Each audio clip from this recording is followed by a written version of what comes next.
A bill to force the release of the Jeffrey Epstein files has passed the US Congress after a near-unanimous House vote. The legislation will next go to President Trump, who has indicated he will sign the bill into law. That was after he backed down from his fierce opposition to it over the weekend. So what could be in the files and when will they be released? Well, for more on this, I'm joined by the Hill White House reporter Julia Manchester in Washington. Julia, when is Donald Trump expected to sign off on this bill? And he does intend on signing it, right? We don't have a set time yet. Last night, a senior White House official told me that the president will sign the bill as soon as it gets to the White House. So it's unclear whether the bill made its way from the Senate to the White House. Of course, as previously reported, the president was hosting Crown Prince Mohammed bin Salman of Saudi Arabia last night at the White House. So it was a busy night, busy day in Washington and at the White House. So we don't know when President Trump will sign the bill. You know, we are under the assumption he will sign it. He said he would sign it, or suggested he would, earlier this week. And he signaled for congressional Republicans to go ahead and pass that bill, which would mean it would have to come to his desk. So giving that green light suggests that he will likely sign it. One thing we do know is that President Trump and Republicans want to move on from this Epstein story as soon as possible. This is a story that follows Trump, Republicans, many powerful figures on both sides of the aisle, wherever they go, but the Trump administration wanting to move on. So does that mean that after signing it, the files will soon be released? They have until 30 days, I understand. Tell us, what's the actual process and how much information will there be to go through? Well, we don't actually know exactly what will be released and what won't be released. One question is, will victims' names to be released, or will they be redacted? This is something that President Trump is essentially, in signing that bill, would be directing his Justice Department to do. So that process would have to go to the Justice Department. We understand that they have 30 days, but we don't know exactly when within that window that will happen and what will be released, if anything will be redacted, etc. Well, if large parts are redacted, then really there's nothing to see in these files of interest. We shouldn't be surprised that Donald Trump ended up agreeing to have them released. Well, we just don't know. And I hate to keep on saying that, but, we don't know whether President Trump knows that large parts are going to be redacted. We don't know whether this has to do with victims and their safety. We don't know exactly what's going to happen because we've never really been here before. So I think it's sort of a wait and see moment. And what do you think Donald Trump is trying to achieve by approving the release of the Epstein files? You mentioned he wants to move on, but he also claims that he has nothing to hide. Yeah, he says he has nothing to hide here. And the White House continuously points to Virginia Giuffre, of course, the woman who, was a accuser of Prince Andrew, now Andrew Mountbatten Windsor, another Epstein victim.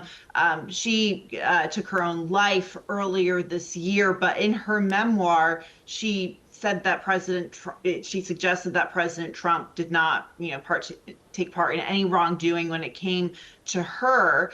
So the White House points to that, but, Trump and the administration would like to move on because they say this is a distraction. They'd rather be focusing on stories like affordability and the economy here in the United States. Yesterday, the president hosted the Crown Prince of Saudi Arabia. There was some pretty big news out of that visit. Saudi Arabia agreed to invest $1 trillion in the United States.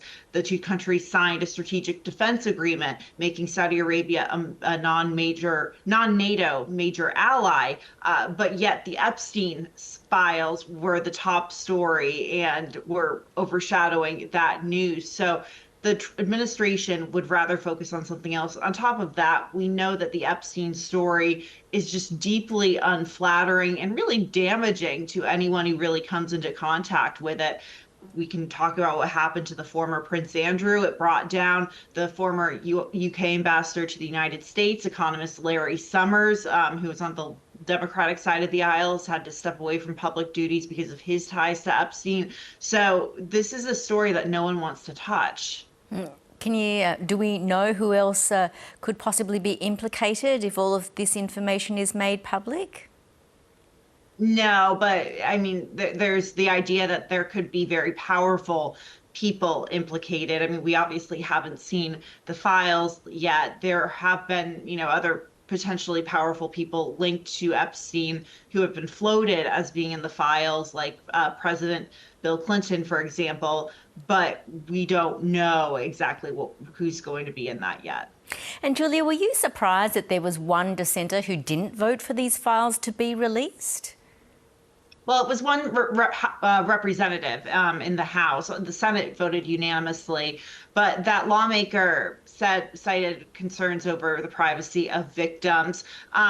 So I don't think it mattered at the end of the day. Out of 435 lawmakers, he was the one. But it was basically a near unanimous vote in the House of Representatives. And why was that? What were the motivations for both sides of politics in voting to have the files released? Well, Democrats have been pushing for this for quite some time. They say they want transparency. Republicans would accuse them of, pushing to make this a bigger story as a distraction. But President Trump gave the green light to Republicans in the House and the Senate to vote for this. But I think President Trump originally made that about face because there were a growing number of Republicans who were in favor of releasing these files. Remember, Trump and Vice President J.D. Vance campaigned in small part on releasing the Epstein files in 2024. This is an issue their conservative MAGA base cares about. So I think President Trump felt like he was somewhat pushed into a corner because there were growing supporters of his who were calling on the release of these files. And just lastly, you have said that this story has overshadowed Donald Trump hosting the Saudi Crown Prince at the White House. Tell us, why is this state visit somewhat controversial? Well, this is the first time Mohammed bin Salman has been back to Washington since 2018. And that, of course, was the year that journalist from the Washington Post, Jamal Khashoggi, was killed. And the CIA concluded, the U.S. intelligence concluded that Mohammed bin Salman likely ordered the killing or the murder of Jamal Khashoggi.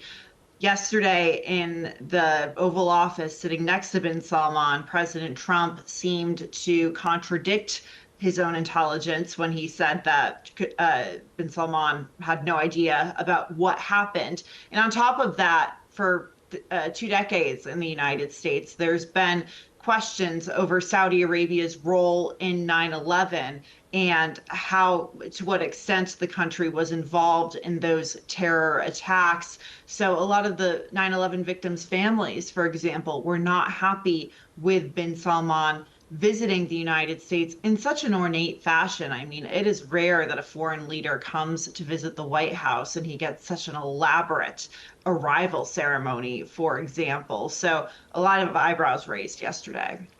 Indeed. Julia Manchester, always good to get your thoughts. Thank you.